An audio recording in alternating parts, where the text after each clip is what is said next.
the tech giant warning that revenue in the upcoming holiday quarter will be about the same as last year. That's the broader picture. The China element is consequential as well. Wall Street had projected growth of about 5%. Revenue in Greater China then declining 2% from the year earlier.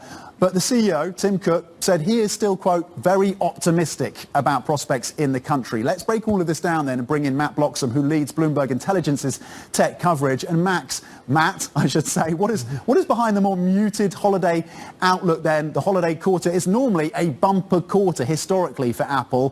Why are they concerned? Yeah, that's right. And I think it's still going to be a really important quarter for them. I think a few things to point out here in terms of that holiday quarter. The first is that this year there's only 13 weeks in the quarter versus 14 last year. The CFO pointed out that contributed 7 percentage points of growth last year. So that's a really big headwind for them year on year. But I think you've got some different trends in their product lineup. So iPhone is still expected to grow, but they're going to see weakness in iPad and wearables, so things like watches and headphones.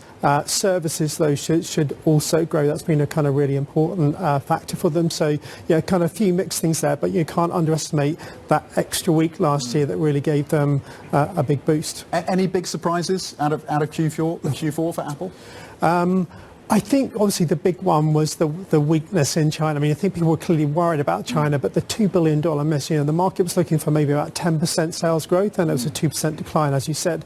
So that was a surprise. But when you kind of drill into that, I think what's doubly surprising, I think the instant reaction was, oh, iPhone must have been weak, because obviously Huawei's been resurgent there. But actually, they had a record quarter for iPhone in China. So it's these other product segments that were weak, and those other product segments, particularly Mac, was weak across the whole company, again because they had a really good quarter last year on that product. Okay, that's really important context. They had a record quarter for iPhone sales in China. So it's not so much a concern. Yeah, Huawei is a little bit more competitive. Yeah.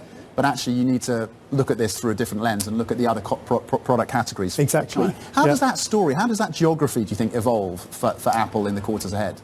I mean, it's a good question. I think we only saw a glimpse of Huawei's resurgence in that last quarter. So I think Q4, or the holiday quarter, their Q1, will be a tougher quarter, I think, for iPhone in that market. I think this confidence you pointed to with the Tim Cook commentary, I think that's because they still see a growing middle class in China, and that cutting through all the geopolitical tension, the Chinese consumer loves Western luxury. iPhone, Apple devices are seen as Western luxury, and so there'll still be, over the long term, good demand for that product, and they can continue to gain share maybe over the mid to long term. I think that's the Apple mindset about China. Yeah, I have to say, I do think sometimes that whole, China nationalism is going to drive everyone towards Huawei and Oppo is a little overplayed. People love their Apple products still in China, but their incomes have been squeezed. Matt Bloxham, thank you very much indeed with the details and analysis around Apple from Bloomberg Intelligence.